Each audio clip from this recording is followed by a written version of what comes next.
Man, I love that eyeball effect. So welcome back to the letter V 6 times. Today we are going to rescue Officer Vermilion, which should complete our crew. And if we check our stats, we've been at this for a while, but we've got 5 more trinkets to collect. And this will go a long way towards doing that. Let's see how everyone's doing.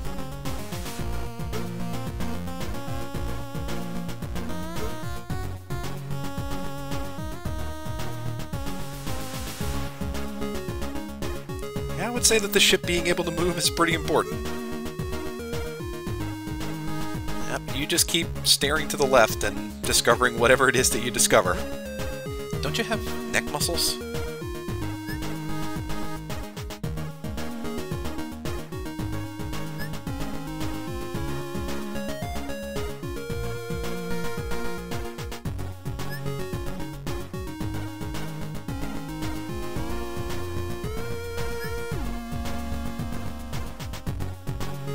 Now this is cool. So those S's are our shiny trinkets, and I believe she gives you this information when you have 1 crew member remaining to rescue. Aw, don't be sad. We'll be fine. Death is totally impermanent in this game. Let's see. Let's talk with Verdigris first.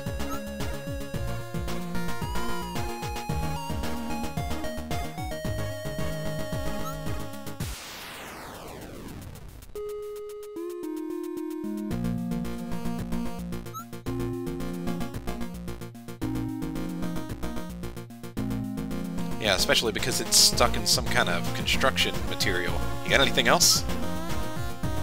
Great. I'm an engineer! That's all he says from this point, is I'm an engineer.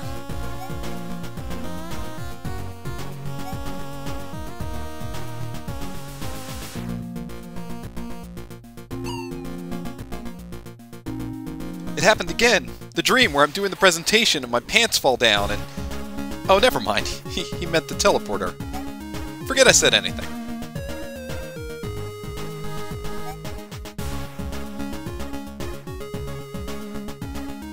Yep, so we will figure out some of that thing about the source of interference in a little bit. Aw. The two of you seem to be pretty glad to see one another. Maybe you'll move in together. Maybe you already have moved in together. I can't tell how those rooms work. But now we're on a backtracking mission here. We've got that S that's over to the left of the yellow area, sort of towards the middle of the map, and that's what we're looking for first. So let's make our way over to the entrance to Space Station 2, because that's our closest landmark. These last couple of trinkets are not particularly hard, they're just well hidden. And again, the explorational aspect of this game, I like it. So it's cool to find a couple of these that are just well off the beaten path, even if they don't add difficulty or anything that new. It's just cool to find them. And what's this? Well, I would have brought this up sooner, but it was kind of a big thing that nobody really felt like talking about. You get it? Elephant in the room? Yeah, I'm sad about that joke too. That is the sad elephant. Apparently the game's creator saw it in a dream or something like that. There's nothing special you have to do with it. It's just sitting there. It's apparently... Maybe the space station was elephant-fueled. It looks pretty nuclear. That's pretty cool. But there's nothing else to do with it. And you get sad if you stay in that room for a while. But other than that, there's nothing else to find out about it. And you may recognize we're back towards the end of the laboratory here. And what I want to show you is that trinket that we just collected was fairly well hidden, but when we take a look at the map here, I want you to look in the upper left at the blue area with the border. You can see that the thick border around there is incomplete, and that's your cue that this is actually within the level. As well as the level's title, or the room's titles. So I'm sorry, please forgive me. That maneuver is not intuitive at all. You get a little bit of a hint by the fact that there's not a black background there. And this is kind of an interesting little area here. And there it is. Again, a little bit difficult to collect, but more just difficult to find. And I think that's cool in a game where there is some value on exploration. So, no forgiveness necessary. That's just a neat little challenge, and they do give you a way to find it with that map. That trinket does kill some V-rank runs, because getting out is not particularly easy.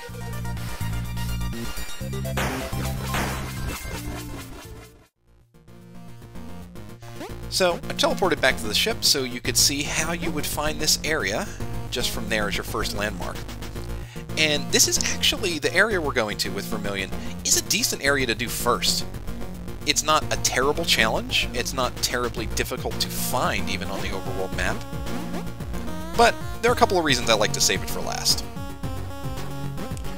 There are even some landmarks that can really help you to find the area, particularly if you need to backtrack here.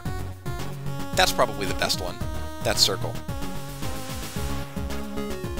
And here's our little snaky path, which is a pretty good indicator, as well as that question mark next to the entrance, that we are on the right path. No spikes this time, though. And here we go. We're about to enter our last main level. And the music's pretty serious. Kind of wonder what's going on here.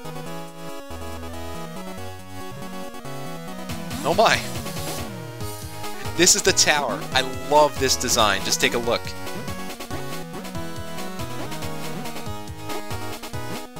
In a lot of games, I don't like auto-scrolling, but this one, they introduce it to you pretty quickly, and the new challenges keep coming up one by one. For example, there's the trinket, but you don't necessarily know how to collect it until you can line up and outrun the spikes on the bottom. So immediately there's pressure. I love it.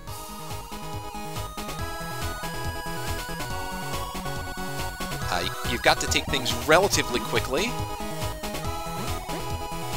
If you take a look at the middle here, you can see that's a much easier path.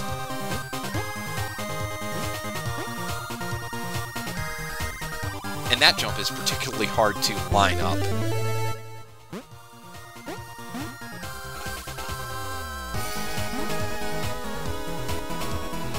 And there's your hint to start looking into the background for some hints. I really like the way that this level is designed, because now you know in the background there's going to be some clue. Not a total clue, because some of those areas are unsafe, but a clue that there's at least a platform there to train your eye toward. And you can't get ahead of yourself. As much as you might want to take the pressure off, you've got to just do the maneuvers within a tight time frame. And you can't move too slowly, which can be a little hard to estimate once you're doing a lot of screen wraparound. And the pressure can make you make some silly mistakes. But overall, this is really well designed. I like it. It puts some pressure on, and even the background here can give you some help with lining up a maneuver like that. You know, if you're in that... don't run into spikes. You know, if you're in the transparent area, that you're going to be relatively safe. Translucent, rather.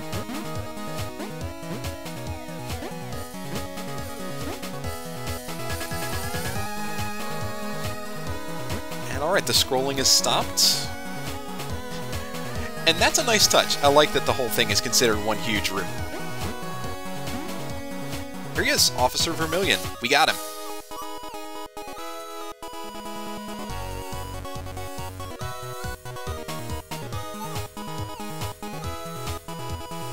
He knows he'll be okay, because Officer Vermilion is probably the most adventurous of the group. He probably had no trouble getting through that, even though he can't flip. So I don't really know how he would have been able to get through the tower at all. Maybe he's just that awesome.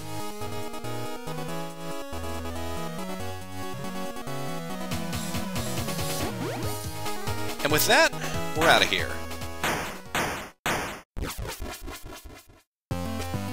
Level's all finished. It's a short one, but a really good one. And now we've got everybody. So I guess there's just a matter of finding out if there's anything left to do.